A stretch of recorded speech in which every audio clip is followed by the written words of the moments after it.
अस्सलामुअलैकुम नाजरीन, कैसे हैं आप? उम्मीद है सब खैरियत से होंगे। हम सब के लिए और वतन अज़ीज़ के लिए ढेरों ढेर दुआओं के साथ अपने आज के प्रोग्राम का आगाज़ करते हैं। अपने आज के प्रोग्राम में भी हम एक नई तहकीक और दिलचस्प हक़ाइक़ के साथ आपकी खिदमत में हाजिर हैं, जो यकीनन आपके लिए भी दिलचस्पी का बायस होंगे। ये हमारी खुद साख्ता खुशफहमी ही सही, लेकिन ये खुशगुमानियाँ और खुशफहमियाँ ही हैं जो आगे बढ़ने की तहरीक देती हैं।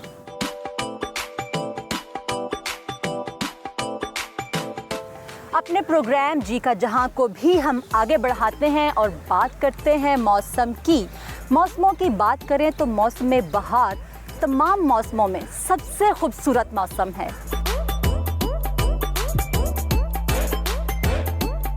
हर सू रंगों की धनक से बिखर जाया करती है। मुझे याद पड़ता है हमारे बचपन में भी मौसम बहार की आमद के साथ ही पतंगसाजी अरूज पर हुआ करती थी। नाज़रीन, बसंत संस्कृत जुबान का लफ्ज़ है जिसके मायने हैं बहार। इसे बसंत पंचमी भी कहा जाता है क्योंकि ये माघ की 5 तारीख को मनाया जाता है। हिंदुओं की कदीम कुतब जिन्हें वैद कहा जाता है, उसमें तहरीर है कि ये सरस्वती देवी का दिन है। हिंदू मत में सरस्वती देवी को फ़न और मौसीकी की देवी माना जाता है, जिसे खुश करने के लिए बसंत के त्यौहार पर हिंदू नए कपड़े पहना करते और गीत गाया करते थे। बसंत के हवाले से अमीर खुसरो का नाम भी लिया जाता है।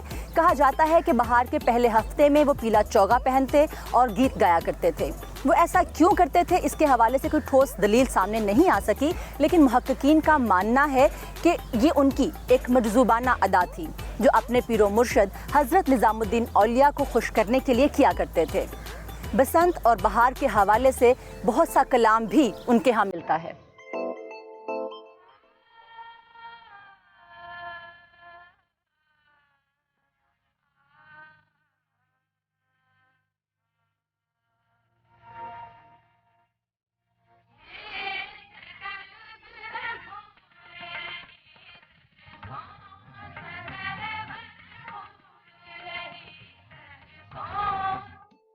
इस कलाम में बहार की आमद पर खुशी का इजहार किया गया है, लेकिन बसंत पंचमी के त्यौहार पर मनाई जाने वाली तकरीबात में हिंदू आज भी ये गीत गाते हैं।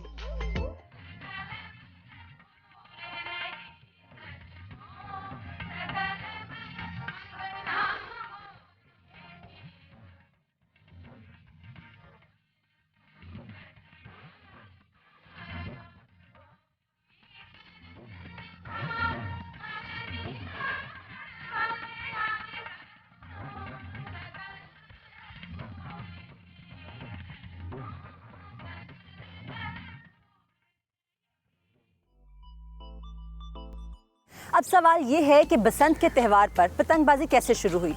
तो पतंगबाजी पर बात करने से पहले क्यों ना पतंगसाजी पर बात कर ली जाए। नाजरीन, मुअर्रिखीन के मुताबिक पतंगसाजी के हवाले से पहला तहरीरी रिकॉर्ड 200 कबल मसीह में चीन के एक सिपा सालार हॉन शेंग के हवाले से मिलता है, जिसने दुश्मन के इलाके के बाहर पड़ाव डाला और वो बराह रास्त शहर पर हमला करने की बजाय सुरंग के जरिए शहर में दाखिल होना चाहता था। लेकिन इसके लिए उसे अंदाज़ा करने में दुश्वारी पेश आ रही थी कि सुरंग कितनी लंबी खोदी जाए। इस मकसद के हसूल के लिए उसने पड़ाव के मुकाम से शहर की फसील तक का फासला नापने की ठानी। उसने देखा कि पड़ाव वाले इलाके से दूसरी जानिब हवा के साथ कागज़ उड़ते जाते हैं। बस यहीं से उसे ख्याल आया और उसने दरख्त के तिनके कागज़ से बांधकर एक लंबे धागे या डोरी की मदद से उड़ा दिया। जब वो कागज़ मतलूबा मुकाम तक पहुंच गया तो उसे नाप कर वापस खींच लिया। फिर डोर को नाप कर उसने फासला मालूम कर लिया। यही दुनिया की पहली पतंग थी जो जंगी मकसद हासिल करने के लिए बनाई गई थी। इसके बाद कदीम चीन में फ़ौजी मकासद के हसूल के लिए पतंगसाजी की जाने लगी। इन पतंगों के ज़रिए फ़ौजी एक पड़ाव से दूसरे पड़ाव तक पैगाम रसानी के अलावा अपनी पोजीशंस भी साथी फ़ौजियों को बताया करते थे। एक और रिवायत के मुताबिक इसका पहला तहरीरी रिकॉर्ड 400 कबल मसीह में चीन से मिलता है। कहा जाता है कि जनरल बेंसन ने इंसानी शक्ल की पतंगें बनवाई और उन्हें रात के अंधेरे में दुश्मन फौज के कैंपों पर छोड़ दिया। जिससे वो ये समझे कि दूसरी तरफ की फौज ने उड़ना सीख लिया है और वो खौफजदा होकर इलाका छोड़ गए। यूं जनरल बेंसन ने एक बहुत बड़ी जंग बड़ी आसानी से जीत ली।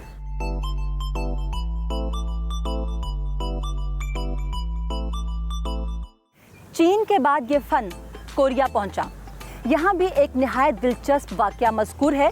कहा जाता है कि मैदान जंग में एक कोरियन जर्नैल की फौज ने आसमान से तारा टूटते हुए देखा, जिसकी वजह से उनमें बददिली फैल गई और वो मैदान जंग छोड़कर वापस पलटने लगे। जर्नैल ने समझाने की बहुत कोशिश की, लेकिन वो किसी भी तरह अपनी फौज को जंग के लिए आमादा ना कर सका। फिर उसे एक अनोखी तजवीज़ सूझी। उसने रात के अंधेरे में स्याह रंग की एक पतंग को शोला बांधकर छोड़ दिया, जिससे वो ये समझे कि तारा जो आसमान से टूटा था वापस आसमान की तरफ पलट गया। यूं एक पतंग के जोर पर जर्नल ने हारी हुई बाजी जीत ली।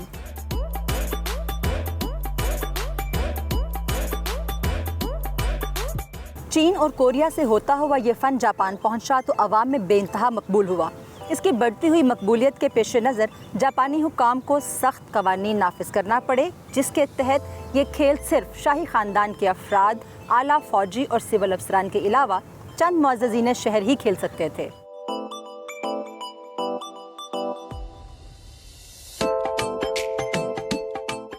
चीन के बरक्स अहले मिस्र का ये दावा है कि पतंगबाजी और पतंगसाजी फ़िरौन के दौर में भी मौजूद थी।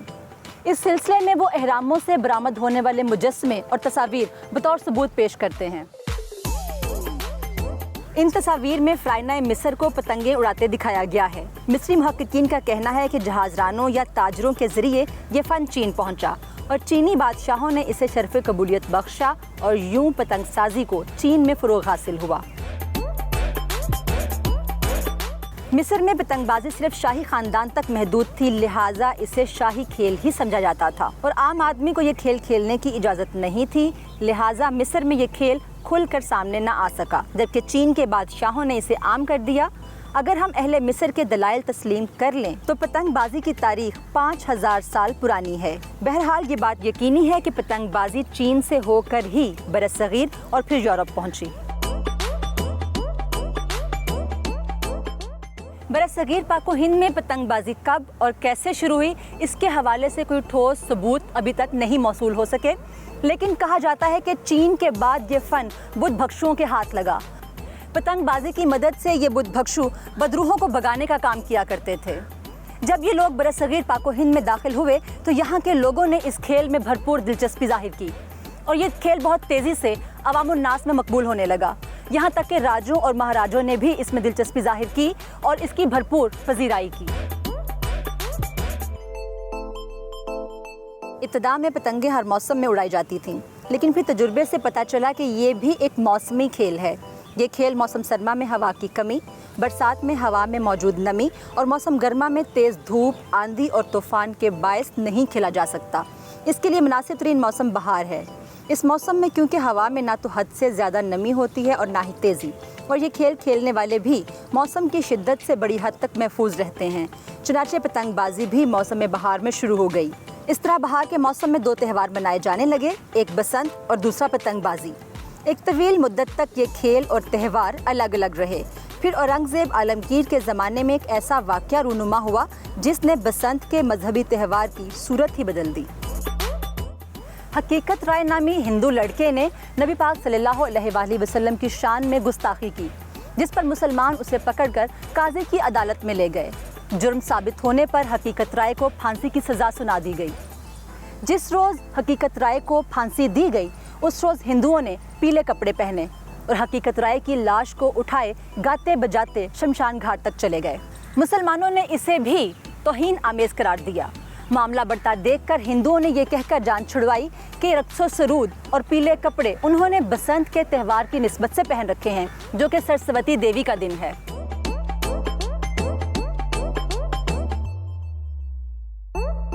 अगले साल हकीकत राय की बरसी पर हिंदुओं ने एक मर्तबा फिर पीले कपड़े पहने और नाच गाना भी हुआ। इस साल उन्होंने हकीकत राय की बरसी पर पतंगबाजी भी की। यूं आने वाले हर साल में हकीकत राय की बरसी पर पतंगबाजी और बसंत एक साथ मनाए जाने लगे।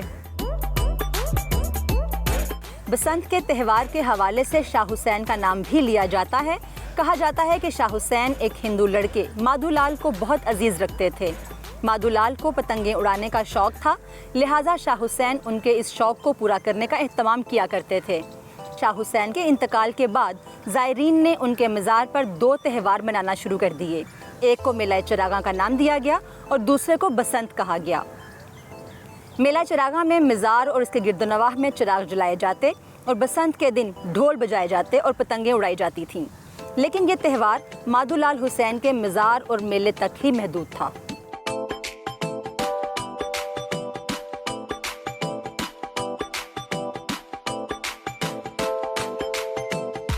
मुगल शहंशाह ज़हीरुद्दीन बाबर जब हिंदुस्तान पहुंचा तो उसने भी इस खेल को पसंदीदगी की निगाह से देखा। आने वाले दिनों में मुगल शहजादियां अपनी तन्हाई दूर करने के लिए और अपनी सहेलियों तक पैगाम रसानी के लिए पतंगबाजी किया करती थीं।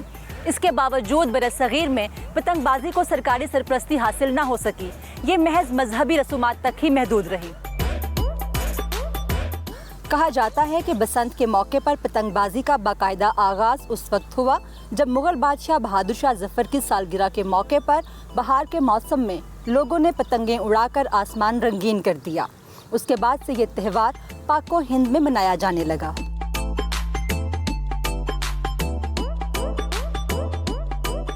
अमेरिका में पतंगबाजी क्रिस्टोफर कोलंबस के जरिए पहुंची, जहां पतंगबाजी पर मुख्तलिफ तजुर्बात किए गए और एक ऐसी पतंग इजाद कर ली गई जिसने पहली मर्तबा इंसान को 168 फीट की बुलंदी पर 7 मिनट हवा में उड़ाए रखा।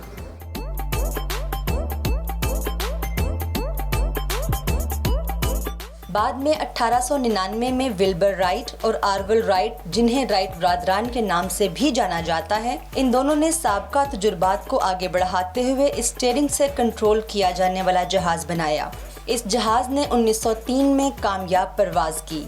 ह्यूमन डैनिश ने 1847 में पतंग के जरिए दरिया के आर पार स्टील की तार डाली, जिससे नियाग्रा पुल की तामीर का आगाज हुआ। इस कारनामे पर उसे $10,000 का नकद इनाम भी मिला।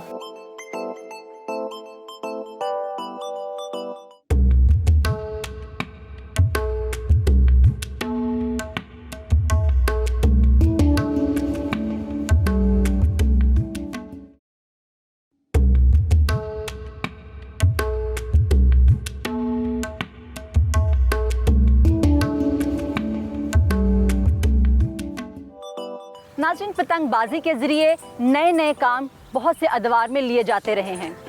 इसके हवाले से नई नई इजादात का जिक्र भी हमने अपने प्रोग्राम में किया, लेकिन बतौर खेल पतंगबाजी एशिया और दिगर बर्र-ए-आज़मों में आज भी की जाती है। बहार का मौसम है। यहाँ एक साहब जिन्होंने पीले रंग की शर्ट पहनी हुई है, पीले रंग का बहार के साथ गहरा ताल्लुक है। इनसे पूछें कि इन्होंने पीली शर्ट क्यों पहनी हुई है। आपने ये पीली शर्ट किस तरह से पहनी है? पीली शर्ट पहने हुई है, बहार का मौसम है, बड़ा मिस करते हैं हम बसंत को। हुकूमत अब मनाने नहीं दे रही, तो लेकिन हम मिस करते हैं।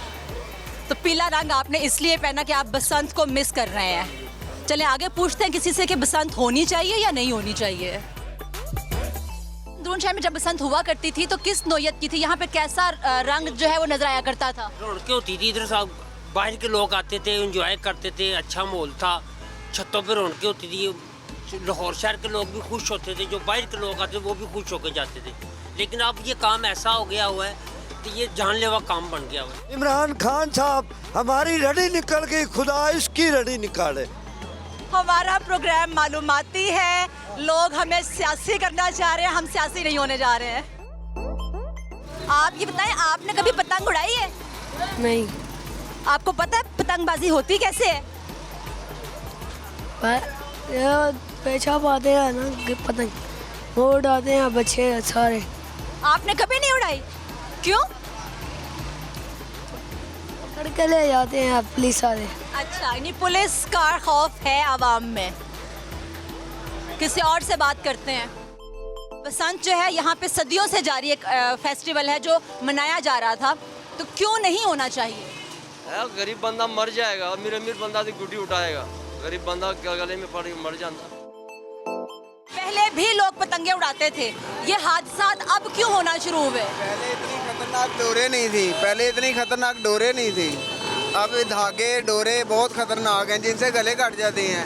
जिनके मरे हैं ना उनसे जाके पूछें कि बसंत होनी चाहिए कि नहीं। मैं यही तो कह रही हूँ ना कि गलती हमारी अपनी है, त्यौहार की तो गलती नहीं है ना। ये सही बात है। त्यौहार की गलती नहीं है, मगर बात है कि हम कौन से सही हैं। हमने फिर वही डोरे धागे उड़ाने जिनसे बच्चों की गर्दनें कट जानी है, ये बड़ों की कट जानी है। यानी कि हमारी अपनी गलती है, हमने अपनी एंटरटेनमेंट खुद अपने हाथों बंद की है। गवर्नमेंट ने जो इसको बंद कर दिया, आपके ख्याल में ये अच्छा किया, उनका एहसन कदम है या नहीं है? कुछ होना चाहिए बसंत के हवाले से? बेटा नहीं होना चाहिए। अगर इंसानियत के नाम पर किसी चीज़ की तकलीफ आ रही है तो वो काम नहीं करना चाहिए। गवर्नमेंट ने जो कदम उठाया हुआ वो बहुत अच्छा है। अच्छा, गवर्नमेंट ने कदम उठाया हमारी हिफाजत के लिए, लेकिन आप मुझे एक कौन बता सकता है कि बहुत से ममालिक ऐसे हैं जहाँ पे ये फेस्टिवल मनाया जाता है, वो मना रहे हैं, हम नहीं मना पा रहे हैं, इसके पीछे क्या रीज़न हो सकती है? क्यों बहुत से ममालिक कर रहे हैं और हम नहीं कर पा रहे? कोई जो चीज़ हम इस्तेमाल यहाँ पर कर रहे हैं वो बाहर वाले मुल्क इस्तेमाल नहीं कर रहे। यहाँ पर केमिकल इस्तेमाल किया जाता है जिसकी वजह से ये साइड प्रॉब्लम आ रही है। अगर बाहर वाले केमिकल इस्तेमाल करेंगे वहाँ भी पाबंदी लग जाएगी। इसका मतलब ये कि हमारे यहाँ जो पतंग बना रहा है या जो डोर लगा रहा है वो गलती कर रहा है, वो गलती कर रहा है। आप तो चाह रही है कि ये पार्टी चले, अवाम तो ये कह रही है कि बसंत बनाई जाए, लेकिन उसके लिए सबसे ज़्यादा ज़रूरी है कि इसमें केमिकल इस्तेमाल ना हो। इसका मतलब ये है कि चेक एंड बैलेंस अगर होता है बनाने वालों के ऊपर, मैन्युफैक्चरर को अगर चेक एंड बैलेंस रखा जाए, उनको कंट्रोल किया जाए, तो बसंत का त्यौहार जो है वो बुरा नहीं है। नहीं, बुरा नहीं है, बिल्कुल।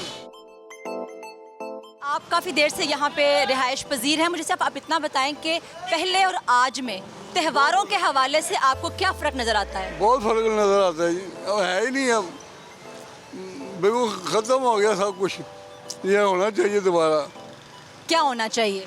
ये फंक्शन होने चाहिए, कोई शुगल मेला होना चाहिए, कोई खेलना खुला होना चाहिए यहाँ।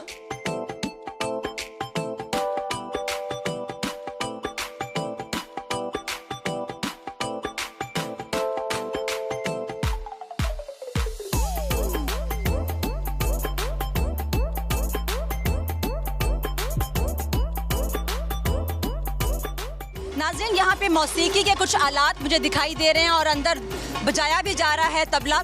आए इनसे बात करते हैं, क्योंकि बसंत पे म्यूज़िक का एक ख़ास जोड़ हुआ करता था। आए इनसे बात करते हैं।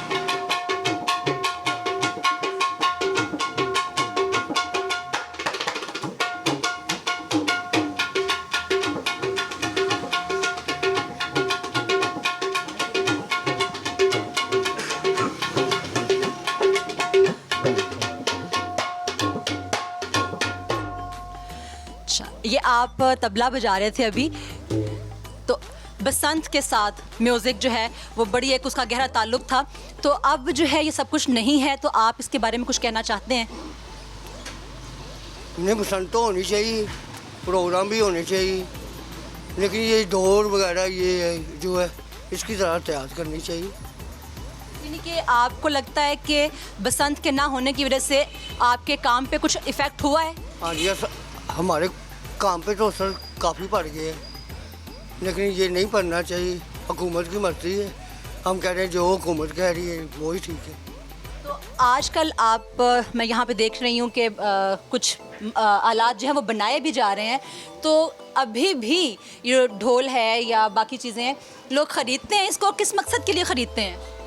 यही अपनी प्रैक्टिस करने के लिए ख़रीदते हैं। ये गिटार वगैरह है, कांगो है, बाजा है, ढोलक है, ये तुम तरारी पड़ी है। ये कब से दुकान है यहाँ पे? ये एक मिनट, आप बताएं कब से है ये? इधर हमें काफ़ी देर 20-25 साल हो गए। तो 20-25 साल में आपके काम पे कितना असर हुआ है? काफ़ी असर पड़ा है। पहले म्यूज़िक का काम ज़्यादा होता था, इवेंट वगैरह ज़्यादा होते थे, अब काम है। आपने ये काम किससे सीखा है? ये मेरे उस्ताद जी थे, उनसे सीखा था, गुलाम अली खान साहब। यहाँ पे इंस्ट्रूमेंट कौन कौन से हैं आपके? हम सारी चीज़ें ढोलक, तबला, गिटार, हारमोनियम, सारी चीज़ें बनाते हैं। जी, तो नाज़रीन आपने देखा कि कुछ चीज़ें जो हैं कुछ चीज़ों के साथ कितना जुड़ जाती हैं कि एक दूसरे के बगैर वो नामुकम्मल महसूस होती हैं।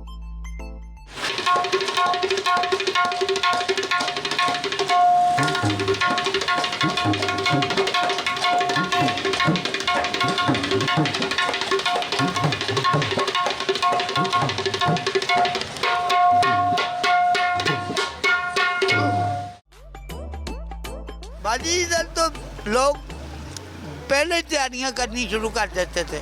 किस किस्म की तैयारियां करते थे? ये डोर ले आए, गुड्डियाँ ले आए, दोस्तों ने छतों पे बैठना, सारी रात गुड्डियाँ उठाना, म्यूजिक लगाना, ये डांस वांस करने, ये लोगों के शौक होते थे पहले। अब तो बेला ही नहीं। तो होना चाहिए अब ये सिलसिला होना चाहिए या नहीं होना चाहिए? होना चाहिए, लेकिन मुल्क के हालात ठीक नहीं ना, इसकी वजह से पाबंदी लगी हुई है। नहीं, मुल्क के हालात की वजह से पाबंदी लगी है या हमारी अपनी गलतियां हैं जिसकी वजह से पाबंदी लगाई गई है? ये भी आप राइट कर सकती हैं। नाज़रीन, माजी की रवायतों में खूबसूरत रिवायत ये भी थी कि लोग शाम के वक्त इकट्ठे होते थे, मिल बैठते थे, मुख्तलिफ खेल कहानियाँ सुनाया करते थे, पतंगबाजी किया करते थे। हमें यहाँ अंदरून लाहौर में कुछ लोग इकट्ठे बैठे नज़र आ रहे हैं, वो भी कुछ खेल रहे हैं। इनसे बात करते हैं कि बसंत के ना होने से यहाँ पे इनको क्या फ़र्क नज़र आया है। बसंत के ना होने से बहुत आदमी बेरोज़गार हो चुके हैं। डोर में गुड्डी में बहुत पैसा आता है, बाहर से सियाह भी आते हैं। ये दिन रात का खेल है, बहुत अच्छा खेल है, ये पाकिस्तानी सकाफत है। ये बसंत बाहर मुल्कों में ये बसंत नहीं होती, वो जो होती है वो डोर नहीं होती और पतंग से नहीं होती।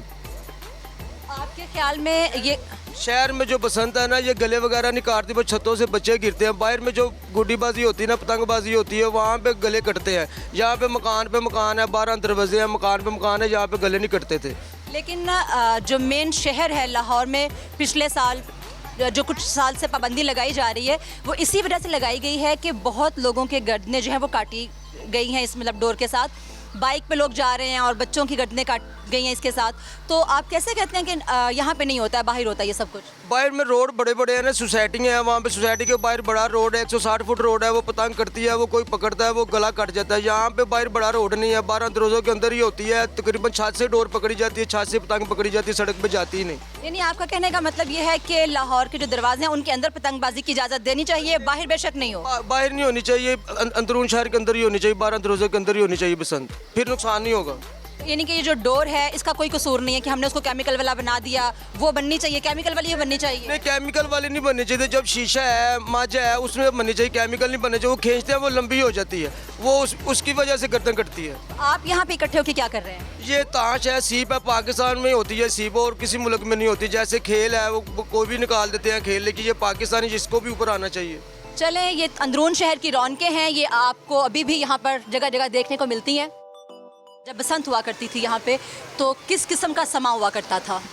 यहाँ पर हल्ला गुल्ला होता था और गुड़ियाँ उड़ती थी, मज़ा आता था, तो हम इंजॉय करते थे। अब तो हमें तो ज़िंदगी का मज़ा ख़त्म हो गया। जब से ये बसंत ख़त्म हुई है ना, हमारा जी नहीं कर रहा अब जिंदा रहने को। खुदाया, यानी कि इतना आपको ये खेल जो है वो पसंद था कि आपको ऐसे लगता है कि उसके बगैर ज़िंदगी इतनी वीरान हो गई? वो इसलिए कि मेरी ज़िंदगी, जब ये दुनिया, हमारे बच्चे थे, हम जब छतों पे चढ़ते थे, बच्चे बिजी रहते थे। जब से बच्चे यहाँ पर आ गए, गलियों सड़कों में नशा भी शुरू कर दिया, उन्होंने सिगरेट पीना शुरू कर दिया।